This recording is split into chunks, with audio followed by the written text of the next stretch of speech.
specchio di vita notturna qua in Cina per vedere un attimino come stanno gestendo anche qui la pandemia. Come vedete qua è praticamente un baccanale, sembra di essere veramente tornati indietro nel tempo. Questa è un po' la serata normale di un ristorante qui in una zona a sud della Cina.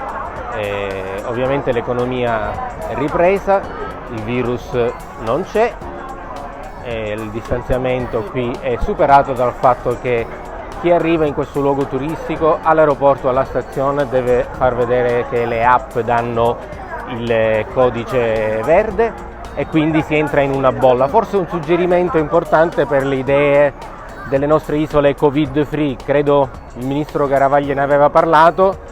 Un consiglio che do a Massimo, a Max, è che però bisogna fare i controlli ferrei all'ingresso con test. Qui fanno il test all'ingresso, la app e i test in modo, come dire, un po' randomico, però la app, avendo qui pochi casi, la app è sufficiente. Da noi credo che anche qui, se ci fossero tanti casi, l'app non sarebbe più sufficiente, sarebbe necessario anche il Covid test, quindi il tampone all'arrivo. Quindi attenzione, le nostre isole Covid free, purtroppo da noi con milioni di casi, forse le app, che tra l'altro non abbiamo neanche, non sarebbe sufficiente. Mentre vedete qua la vita come è ripresa nella, diciamo, normalità. Ecco, c'è anche un po' di musica che ricorda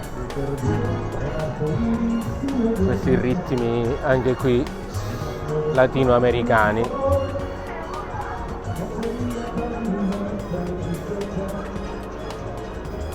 Insomma, credo avete capito, qua siamo in un mondo distopico parallelo.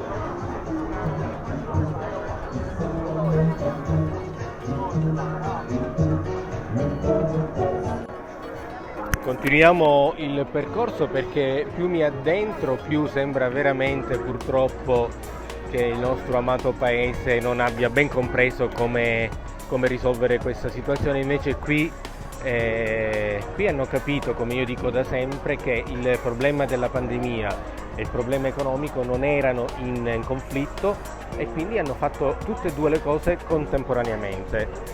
Bloccato il paese, la provincia di Hubei, in modo ferreo, il resto del paese in modo quasi ferreo, molto più del nostro. Qualche che se ne dica, io capisco che da noi sembra che sia ferreo, capisco che la gente si lamenta, ma qui è stata un'altra cosa. E loro in 2 mesi ne sono usciti, sia dal problema del virus, ovviamente l'economia si è praticamente arrestata, tranne tanti settori che hanno continuato a lavorare, ma anche lì controllati con tamponi. Ci saranno stati casi ovviamente di chi ci è andato un po' di mezzo, perché è chiaro che quando si fa un approccio sistemico ci sono casi di persone che ovviamente non hanno lavoro, che qualcuno avrà sofferto anche la fame, perché i sussidi ovviamente non arrivano sempre, anzi non c'erano, però quando l'economia cresce del 6-7%, 2 mesi ci si può fermare, si perdono 2 punti di PIL, e con una rete di solidarietà che esiste qua in Cina, un po' come nel nostro Mediterraneo,